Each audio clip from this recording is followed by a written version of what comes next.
ኤልሳ ከባሏ ጋር በስልክ እያወራች ከጀርባዋ ፊቱን የሸፈነ አንድ ቅጥር ነብሰ ገዳይ አፏን በማፈን ለመግደል ይታገላታል። ባልም የሚስቱን ጩኸት በስልክ ሲሰማ ፊቱ ላይ ምንም አይነት ድንጋጤ አይታይም። ምክንያቱም ደግሞ ይህንን ቅጥር ነብሰ ገዳይ ሚስቱን እንዲገድልለት የቀጠረው ራሱ ነበር። ኤልሳም ገዳዩን ለመቋቋም ብትታገልም በቂ ኃይል አልነበራትም። ከደቂቃዎች በኋላም ባሏ በስልኩ አንድ ሰው ሲወድቅ የሚመስል ድምጽ ይሰማል። ሚስቱ እንደሞተች በማሰብም ፈገግ በማለት ስልኩን ይዘጋዋል። የሞተች ሚስቱን ለማየት በመጓጓትም በፍጥነት ወደ ቤት ይሄዳል። በሩን ከፍቶ ሲገባ ግን በሰማው ነገር ይደነግጣል። መሬት ላይ ያለውን ደም ተከትሎ ሲሄድም ሚስቱ እያለቀሰች ይመለከታታል። ከደቂቃዎች በፊት ኤልሳ ከገዳዩ ጋር ስትታገል ስለታማ ነገር አግኝታ ትወቀዋለች። ባልየውም ምንም አማራጭ ስላልነበረው የደነገጠ በማስመሰል ወደ ኤልሳ በመጠጋት ምን እንደተፈጠረ ይጠይቃታል። ኤልሳም አንድ የወደቀ ሰው ኪችን ውስጥ እንዳለ ትነግረዋለች። ባልየውም በፍጥነት ወደ ኪችን ሲሄድ ያየውን ነገር ማመን ያቅተዋል። የቀጠረው ነብሰ ገዳይ ሞቶ ነበረ።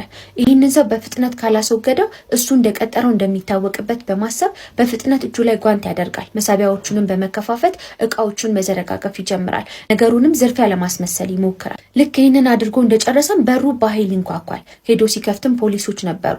ነገሩ ዝርፊያ እንደሆነና እነሱ ምንም እንዳልሆኑ ለፖሊሶች ይነግራቸዋል። ፖሊሶቹም ምርመራ ካደረጉ በኋላ ነገሩ ዝርፊያ እንደሆነ ያስባሉ። ነገር ግን አንዱ መርማሪ ፖሊስ በመጨረሻ አንድ ከባድ ጥያቄ የኤልሳን ባል ይጠይቀዋል። ባልየውም በድንጋጤ ቆሞ ይቀራል።